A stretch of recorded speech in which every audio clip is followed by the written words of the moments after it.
Hey everyone, and welcome back. Today, I want to chat with you about a book that really hit me, and honestly, it's one of those reads that makes you want to get up and do something. It's called Discipline Equals Freedom, a field manual by Jocko Willink. If you're looking for some kind of magic hack or shortcut to achieving your goals, well, Jocko is going to tell you right off the bat that you won't find it here. In fact, he pretty much shouts, the shortcut is a lie. This book is about the opposite of shortcuts. It's about the hard work, late nights, early mornings, practice, sweat, blood, toil, frustration, and most importantly, discipline. Jocko Willink isn't just some motivational speaker. He served 20 years as a Navy SEAL, including combat in Iraq during the Battle of Ramadi, and later became an instructor before co-founding a leadership training group. So when he talks about discipline, he's coming from a place of intense real-world experience. The core message of this book is powerful and simple. There is no easy way. Discipline is the root of all good qualities, the driver of daily execution, and the principle that overcomes laziness, lethargy, and excuses. He keeps asking, what's the hack? How do you become stronger, smarter, faster, healthier, better, or truly free? And his answer is always the same: the way of discipline. Now, you might be wondering, okay, but why is Jocko so driven? What's his way? He shares that when he was younger, he was preparing for war, knowing his enemy was out there training just as hard. He wanted to be ready mentally, physically, emotionally to meet that enemy and win. But what about now that he's no longer a soldier? His answer is incredibly poignant: the men that did not come home.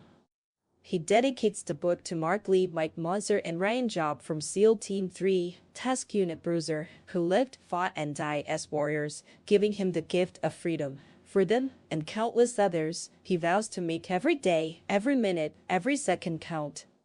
To live a life worthy of their sacrifice. It's a powerful motivation, isn't it? So, if that's the why, where does this discipline actually come from? Jocko has a very clear answer. Discipline comes from within. It's an internal force, while external discipline can be imposed by, say, a drill instructor. That kind of discipline isn't strong or lasting. What you truly need is self-discipline. It arises when you make the decision to be disciplined, to be better, to do more, to be more, and to make a mark on the world. If you don't think you're disciplined, it's simply because you haven't decided to be yet. So his call to action is to make that decision, make the commitment, and embrace discipline's cold and relentless power, because it will make you better, stronger, smarter, faster, healthier, and most importantly, free. A common struggle for all of us is procrastination. We have ideas, visions, but we don't know where or when to start. Jocko's answer to where do I start and when is the best time to start is incredibly direct here and now. That idea won't execute itself. That book will write itself. Those weights won't move themselves. You have to do it. So, stop thinking, stop dreaming, stop researching, stop debating, and start doing it. Take that first step and make it happen. Get after it, here and now. He talks a lot about mind control, and it's not about controlling others, but controlling your own mind.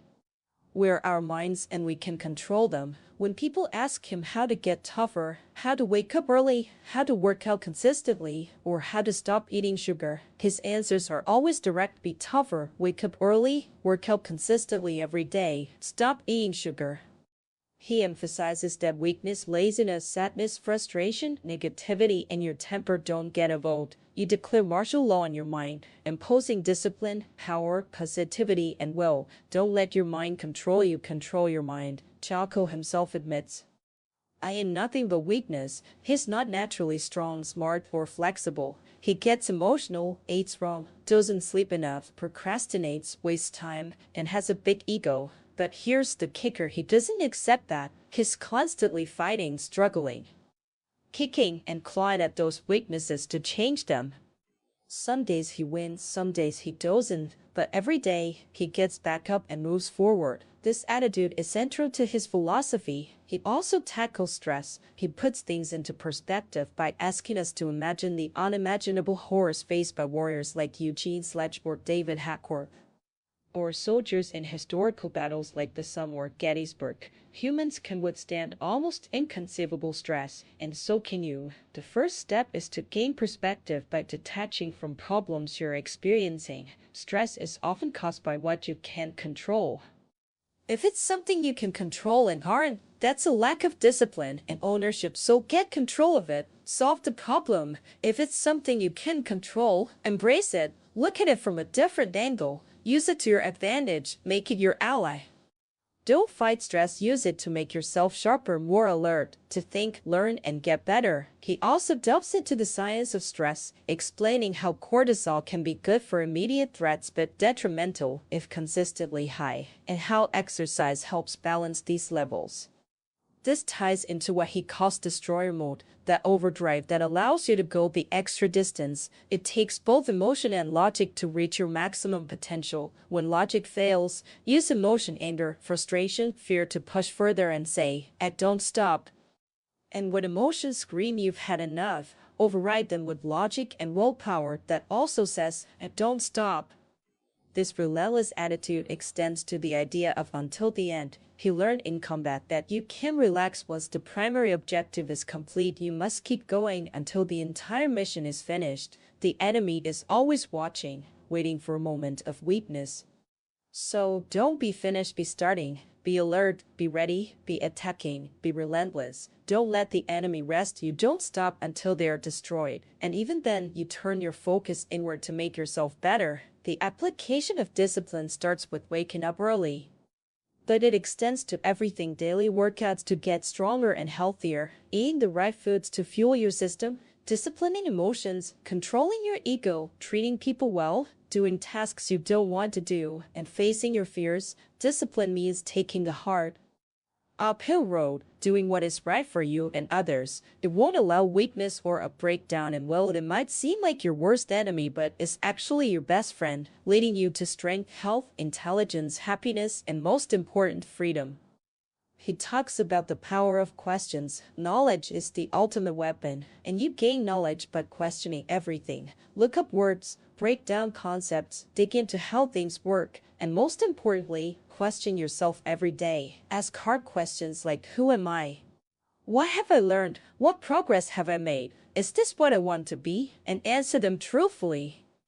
We can all do better, and it starts with asking those questions. When it comes to compromise, Jocko says it's essential when working with others to find common ground and unify. But internally, with yourself, there are areas where you cannot compromise. You will work hard, train hard, improve yourself, own your mistakes, face your demons, and you will not give up, give out, or give in. You will maintain self-discipline, and on those points, there will be no compromise, none now, not ever. His concept of default aggressive isn't about physical confrontation, but an internal character trait, a fire in your mind that says, I am going to win. It's about being proactive, moving fast, thinking fast, outthinking and outmaneuvering. It's the unstoppable fighting spirit, the drive, the burning desire to achieve mission success using every possible tool, asset, strategy, and tactic to bring about victory. It is the will to win, and if that relentless aggression is your default mode, you will win. He challenges the classic nature versus nurture debate, arguing that neither is more important, it's about choice.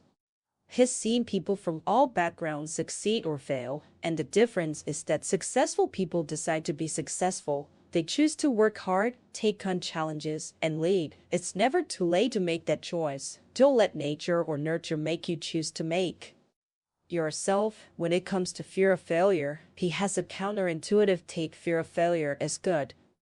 It keeps you planning, rehearsing, training hard, and prevents cutting corners. But even more important, he wants you to be horrified, terrified of sitting on the sidelines and doing nothing.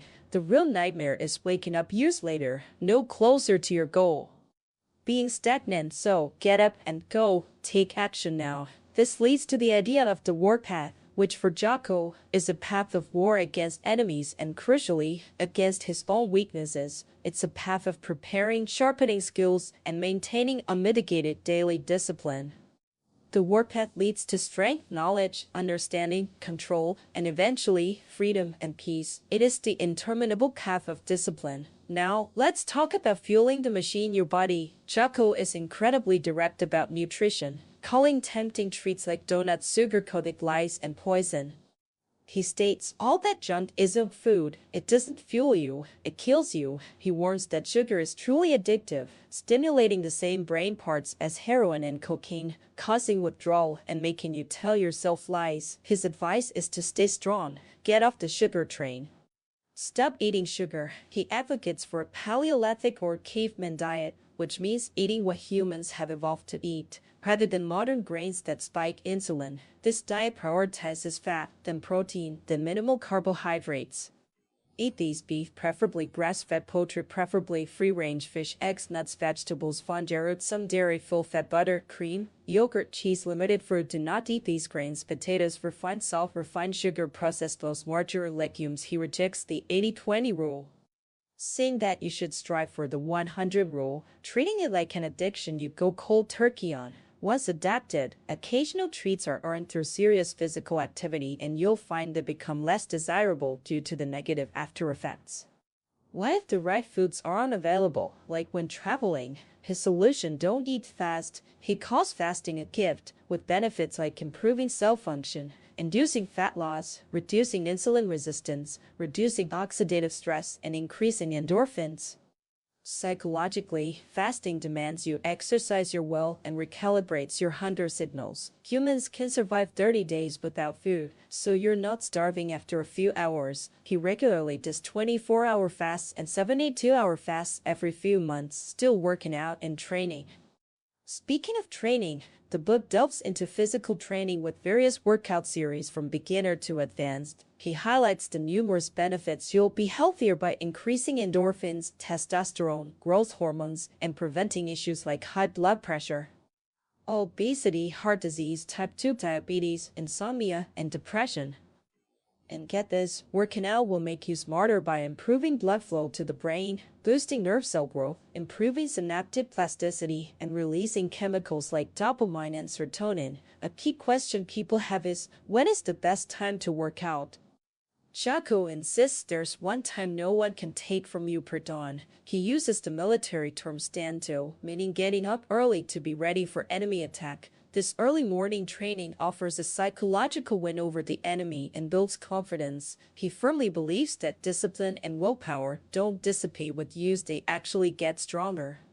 Starting your day with a disciplined workout sets you on a path where you'll make better decisions throughout the day, choosing healthy food and tackling tasks because discipline begets discipline. Will propagates more well. And what about sleep? It's a necessity, with lack leading to serious negative effects on hormones, metabolism, blood pressure, immune system, muscle mass, bones, and mental function. While individual needs vary, adults typically need 7 to 9 hours. Jocko, despite having genetics for less sleep, emphasizes that being in good physical condition and eating clean helps you fall asleep faster and need less sleep. His simple secret for waking up early is set your alarm clock and get out of bed when it goes off. To get enough sleep while waking early, the answer is simple: go to bed earlier. He advises against hitting snooze and suggests strategies for falling asleep earlier, such as getting tired from daily activity, turning off screens, and reading a boring book. He also recommends waking up early every day, even weekends, to maintain a consistent sleep pattern. If you need extra rest, take a short power nap 6 to 8 minutes with elevated feet. He acknowledges that you're going to get injured and sick regardless of how careful you are. His theory for overcoming these setbacks is simple: do what you can. Hurt your knee? Work your upper body. Got a cold? Go for a walk. Do some sit-ups and push-ups at home. If you're truly knocked out, take the rest your body needs, but otherwise find something you can do. Even if it's picking up a guitar or writing a book, take advantage of physical injuries and sickness by doing something you don't normally have time for. Get after it. The book also emphasizes martial arts, stating that everyone should train. While avoiding conflict is the primary defense, sometimes it's not possible. Jocko considers the firearm the ultimate self-defense tool when handled with proper training and safety rules.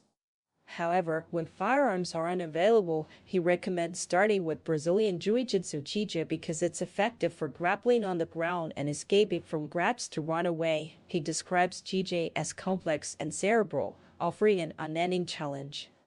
Next, he suggests boxing for effective striking, footwork, and evasion to help you run away. Then, Muay Thai for its devastating strikes, elbows, knees, shins, and the ability to withstand pain, and wrestling for conditioning and its focus on controlling position in a fight. Other arts like judo, sambo, krav maga, and eskrima are also mentioned as beneficial. Beyond self-defense, martial arts build physical and mental toughness and get you used to uncomfortable situations. For dealing with negative talk from negative people, his preferred methodology is simply ignore and outperform. While they gossip and focus on what's wrong, you keep working, focusing on what you can do right, and you will win. Finally, Jocko reminds us that life is tough and sometimes the darkness seems to consume everything, but the darkness cannot extinguish your light, your will. Your determination, as long as you keep fighting, you win. Only surrender is defeat. He also offers a powerful, simple response to setbacks, failures, and disasters. Good. When things go wrong, just say good. Mission cancelled? Good. Focus on another. Didn't get promoted? Good. More time to get better. Got injured? Good. Needed a break. This isn't about ignoring the truth, but accepting reality and focusing on the solution. Because if you can say good, it means you're still alive, still breathing, and you've still got some fight left in you. So what's the takeaway from Discipline Equals Freedom? It's a relentless call to action. It's about taking ownership of your life, making difficult choices, fighting your inner weaknesses, and understanding that true freedom comes not from an easy path but from the unwavering application of discipline every single day. It's about showing up, even when you're not feeling it, pushing through the bad instincts to quit, and letting the fear of stagnation drive you forward. The book doesn't just motivate you, it gives you the practical, hard-nosed mindset and frameworks to literally do. It will challenge you, push you, and if you embrace its message, it will empower you to become the strongest, smartest, and most capable version of yourself. So go out there, read it, and most importantly, do something about it.